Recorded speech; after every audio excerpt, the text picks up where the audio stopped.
حدیث میں آتا ہے کہ اگر ایک تاجر سے کسی شخص نے کوئی چیز لے لی اور کئی سالوں کے بعد بھی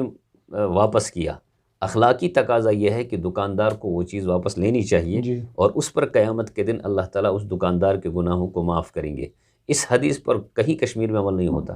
کہیں مسلمان سوسائٹی پہ عمل نہیں ہوتا۔ حضرت مولانا مفتی تقی عثمانی صاحب حفظہ اللہ تعالی، وہ کہتے ہیں کہ میں نے خود دیکھا کہ اس حدیث پر اہل یورپ عمل کر رہے ہیں کہ 4 مہینے کے بعد 5 مہینے کے بعد وہ چیز واپس لے آتے ہیں اور لینے کے لیے وہ تیار ہوتے ہیں۔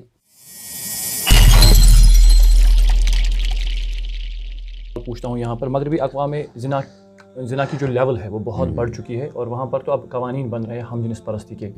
اس کے اثرات کچھ ہم مشرقی اقوام پر بھی دیکھ رہے ہیں، اور بہت کم ہم کہہ سکتے ہیں ہم جنس پرستی کے حوالے سے کچھ اثرات تو وادی میں بھی ہے، کچھ اثرات ہے، لیکن اخلاقی جو گراوٹ ہے، اللہ حفاظت فرمائے، ایسے واقعات تو مناسب ہی نہیں ہے آپ کے سامنے رکھنا، کہ آپ کو خود معلوم ہے کہ کتنے واقعات دن بہ دن ہوتے جا رہے ہیں جہاں پر ایک انسان بدکاری میں مبتلا ہوتا جا رہا ہے۔ تو یہ بھی ایک چیلنج ہے ہمارے معاشرے میں، اور بلکہ اب تک ذہن بنایا جا رہا ہے کہ ہماری جسم ہماری مرضی چلے گی۔ تو یہ جو یہ تھنکنگ ہے، ایک آئیڈیالوجی، ایک نظریہ دیا جا رہا ہے، اس کو ہم کیسے روکیں اور صحیح طریقے سے انسانیت کو صحیح راہ کیسے دکھائیں؟ دیکھیے، ایک تو علم ہوتا ہے، ہم پڑھتے ہیں، پڑھاتے ہیں، معلومات حاصل کرتے ہیں۔ جب تک تمام معلومات کو، تمام فنون کو ہم قرآن سے نہیں جوڑیں گے، حدیث سے نہیں جوڑیں گے، حدیث سے رہنمائی نہیں لیں گے، تو باقی معلومات کا بھی کوئی صحیح اثر ہم پر نہیں آئے گا۔ جتنی بھی نئی چیزیں ہم پڑھتے ہیں، خاص کر مستشرقین کا پڑھتے ہیں، اور مستشرقین نے جو بھی کچھ لکھا ہے اس میں انہوں نے سب سے بڑی خرابی اور فساد یہ پیدا کیا کہ قرآن اور حدیث کو الگ کر کے اس میں انہوں نے اپنی وہ تمام چیزیں داخل کر دی ہیں جس سے فساد ہی فساد ہوتا ہے، خاص کر اخلاقیات نکل جاتی ہے۔ انہوں نے تو یہاں تک لکھا ہے کہ یہ کون سی عقل مندی ہے، یہ کون سی زنا کو عام کرنے کے لیے انہوں نے یہاں تک بھی کہہ دیا یہ کون سی عقل مندی ہے کہ اپنی وہ بہن جو الحمدللہ اچھی ہے، صحت میں ہے اور خوبصورت ہے، اخلاق والی ہے، ہر اعتبار سے ٹھیک ہے، اس ایک بھائی اپنی بہن کو اچھی طرح جانتا ہے، سمجھتا ہے، اس کو اٹھا کر کسی ایسے آدمی کے حوالے کرنا جو اجنبی ہے، انجان ہے، اور وہاں سے کوئی لڑکی جس کو آپ نہیں جانتے اس کو اپنے نکاح میں لانا، یہ عقل کے خلاف ہے۔ انہوں نے یہاں تک کی گراوٹ میں آ گئے۔ تو وہاں کا نظام اتنا بدتر ہے، اتنا تتر بتر ہے، جس میں بے نظمی ہے، وہاں پر بے ترتیبی ہے، کہ وہاں تو زنا کہہ کر ہم لوگ ڈرتے ہیں۔ الحمدللہ مسلمان بحیثیت مسلمان، بحیثیت مومن، ایک آدمی زنا کا نام لینا بھی برداشت نہیں کرتا، کیونکہ قرآن پر اس کو ایمان ہے، لا تقربوا الزنا۔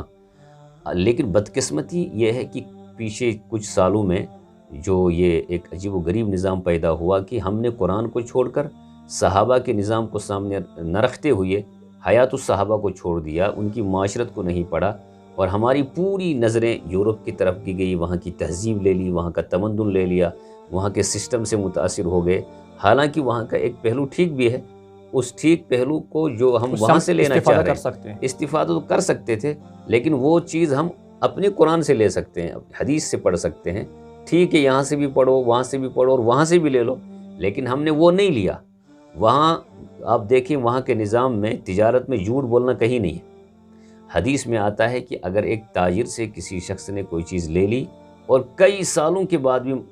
واپس کیا، اخلاقی تقاضا یہ ہے کہ دکاندار کو وہ چیز واپس لینی چاہیے اور اس پر قیامت کے دن اللہ تعالیٰ اس دکاندار کے گناہوں کو معاف کریں گے۔ اس حدیث پر کہیں کشمیر میں عمل نہیں ہوتا، کہیں مسلمان سوسائٹی پہ عمل نہیں ہوتا، کوئی تاجر عمل نہیں کرتا، الا ماشاء اللہ کسی کی بات سننے کے بعد عمل کیا ہو۔ لیکن ہمارے بہت بڑے عالم، پوری دنیا کے علماء کی سر فہرست اگر کوئی علماء میں ایک شخصیت ہے، ان کا نام نامی ہے حضرت مولانا مفتی تقی عثمانی صاحب حفظہ اللہ تعالی۔ وہ کہتے ہیں کہ میں نے خود دیکھا کہ اس حدیث پر اہل یورپ عمل کر رہے ہیں کہ 4 مہینے کے بعد 5 مہینے کے بعد وہ چیز واپس لے آتے ہیں اور لینے کے لیے وہ تیار ہوتے ہیں۔ شرط یہ ہے کہ انہوں نے استعمال نہ کیا ہو، اس میں کوئی عیب پیدا نہ ہوا ہو، لیکن مسلمانوں ہی کی وجہ سے وہاں بھی نقصان ہو گیا۔ غرض تو اس معاملے میں بھی ہم نے یورپ کے اس نظام کو لے لیا کہ وہاں زنا کی اجازت دی گئی قانونی طور پر۔ اگر وہاں قانونی طور پر اجازت دی گئی، ہم یہاں پر ہمیں کیوں پابندی ہے؟